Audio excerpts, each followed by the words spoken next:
രാവിലെ എണീറ്റാൽ കുറച്ച് സമയം മുറ്റത്തെ കാഴ്ചകളൊക്കെ കണ്ട് ഇങ്ങനെ നിൽക്കും കേട്ടോ. ആ കൂട്ടത്തിൽ ഇപ്പോൾ പതിവായിട്ടുള്ളൊരു കാര്യമാണ് സപ്പോട്ട മരത്തുനിന്ന് ഒരു സപ്പോട്ട പറിച്ച് അവിടെ നിന്ന് തന്നെ അത് കഴിക്കും. ഭയങ്കര മധുരാട്ടോ ഇങ്ങനെ കഴിക്കുന്നതിന്. ഇന്നും ആ പതിവ് തെറ്റിച്ചിട്ടില്ല. അതിനുശേഷം കിച്ചണിലേക്ക് വന്നു. ഇപ്പോൾ ക്ലീനിങ് ഒക്കെ നടക്കുന്നതുകൊണ്ട് തന്നെ ബ്രേക്ക്ഫാസ്റ്റും കാര്യങ്ങളൊക്കെ കുറച്ച് ലൈറ്റ് ആയിട്ടാട്ടോ പിടിക്കൽ. എളുപ്പത്തിൽ ഉണ്ടാക്കാൻ പറ്റുന്ന എന്തെങ്കിലും ഒന്നങ്ങ് തട്ടിക്കൂട്ടുകയാണ് ചെയ്യുക. അപ്പോൾ ഇന്ന് ഞാൻ നമ്മളെ വയനാട്ടുകാർക്ക് ഒഴിച്ചുകൂടാൻ പറ്റാത്ത ദോശയാണ് കേട്ടോ ഉണ്ടാക്കുന്നത്. ഇതെല്ലാവർക്കും അറിയുന്നത് തന്നെയായിരിക്കും. അത് കൂട്ടിക്കഴിക്കാൻ അതിലും എളുപ്പത്തിൽ ഉണ്ടാക്കാൻ പറ്റുന്ന ഒരു ചട്നിയും.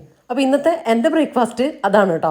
തലേ ദിവസം തന്നെ ഞാൻ തീരുമാനിച്ചു വെക്കും കേട്ടോ. രാത്രിയിൽ തന്നെ തീരുമാനിക്കും എന്താണ് ബ്രേക്ക്ഫാസ്റ്റ് ഉണ്ടാക്കേണ്ടത്, എന്താണ് ലഞ്ച് ഉണ്ടാക്കേണ്ടതെന്ന് കേട്ടോ.